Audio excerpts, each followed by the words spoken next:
Hello everyone, welcome back into this channel, and today I want to share the tutorial how to see the widget collection on your phone or to add widget on your home screen.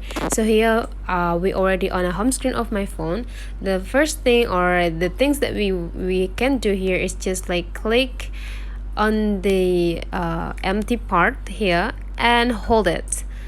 Okay, let's try it. And after that there will be a symbol that the application is shaking with the minus button here. Please take a look on the upper screen. There is two button. On the left button there is a plus, and on the right button there is done. How to check a widget is go into the plus button here. And now we already on a widget collection of our phone. We can choose any widget that we can or we want to add into the home screen. For example, if we want to add a YouTube shortcut, we can just click it. Okay, and after that just add widget.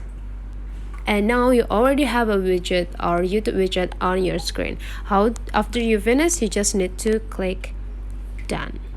That's how the way you add widget on your home screen. If you find out this video is really useful for you, don't forget to leave some comment, like and subscribe into this channel.